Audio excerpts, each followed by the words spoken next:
नए साल पर घर में मिला खजाना। सुखपुरा एक ऐसा गांव था जहां समय जैसे ठहर सा गया था। वहां के लोग साधारण जीवन जीते थे, लेकिन उनके चेहरे पर एक अनोखी संतुष्टि और कड़ी मेहनत की झलक थी। इसी गांव में रामू अपनी पत्नी गीता, बेटा राघव और बेटी मीरा के साथ रहता था। रामू एक साधारण किसान था जो अपनी छोटी सी जमीन पर खेती करता था।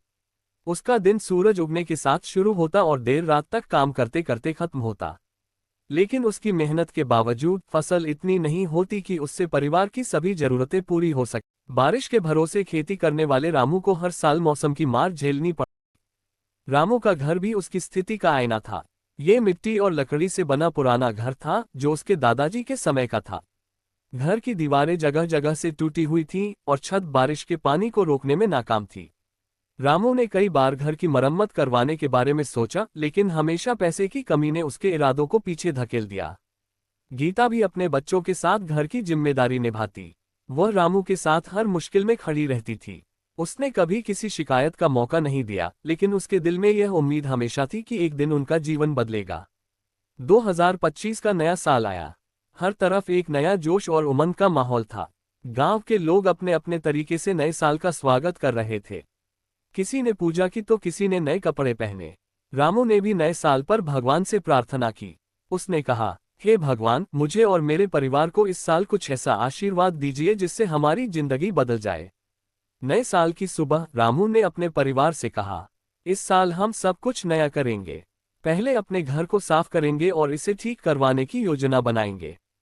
गीता ने कहा, साफ सफाई तो जरूरी है, लेकिन मरम्मत के लिए पैसे कहाँ से आएंगे? रामू मुस्कुराते हुए बोला, पैसे का इंतजाम बाद में करेंगे, पहले सफाई से शुरुआत करते हैं। रामू और गीता ने सफाई शुरू की। उन्होंने बच्चों को भी काम में लगा दिया। रामू ने अपने दादाजी के समय के पुराने कमरे की ओर ध्यान दिया, जो सालों से बंद पड़ा था। वह जानता था कि इस कमरे में बहुत सारा कबाड़ भरा हुआ है। रामू ने कमरे का दरवाजा खोला। अंदर धूल और मकड़ी के जाले थे। उसने झाड़ू और फावड़ा लेकर सफाई शुरू की। जमीन साफ करते करते रामू का पैर एक ठोस चीज से टकराया। उसने गौर से देखा तो वहां एक जगह का फर्श बाकी हिस्सों से अलग दिख रहा था। रामू को लगा कि यह सामान्य नहीं है।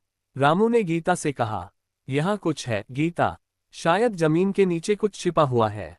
गीता बोली, अगर दादाजी ने कुछ छुपाया होगा तो ये हमारे लिए बड़ा आशीर्वाद हो सकता है।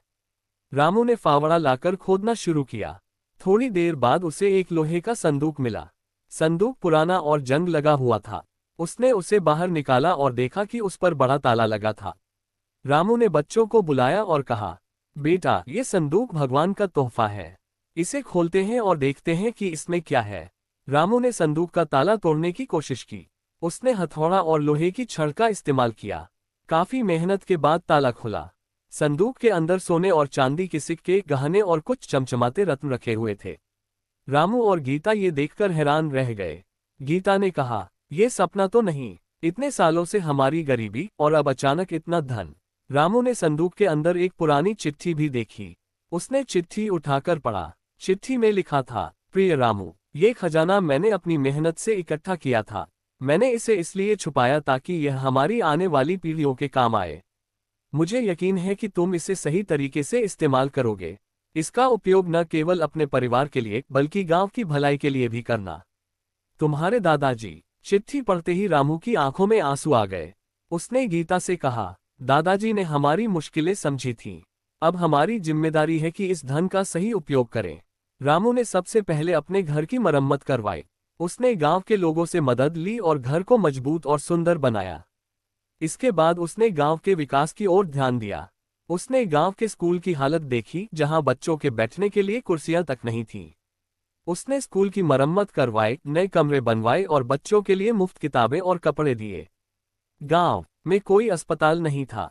रामू ने एक छोटा सा अस्पताल बनवाया और वहां डॉक्टर और नर्स की नियुक्ति की।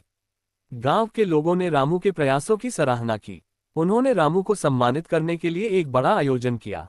रामू ने कहा, ये खजाना मेरे लिए भगवान का आशीर्वाद है, लेकिन असली खुशी इसे आप सभी के साथ साझा करने में है। कुछ लालची लोगों को रामू की सफलता से जलन होने लगी। उन्होंने रामू के खिलाफ अफवाहें फैलानी शुरू की, लेकिन रामू ने धैर्य और ईमानदारी से उनका सामना किया। रामू ने अपने गांव को एक नई दिशा दी। उसका नाम पूरे क्षेत्र में प्रसिद्ध हो गया। उसने ये साबित कर दिया कि धन का सही उपयोग न केवल व्यक्ति के जीवन को बल्कि पूरे समाज को बदल सकता है। रामू की कहानी हमें सिखाती है कि मेहनत, ईमानदारी और परोपकार से जीवन में हर समस्या का समाधान किया जा सकता है।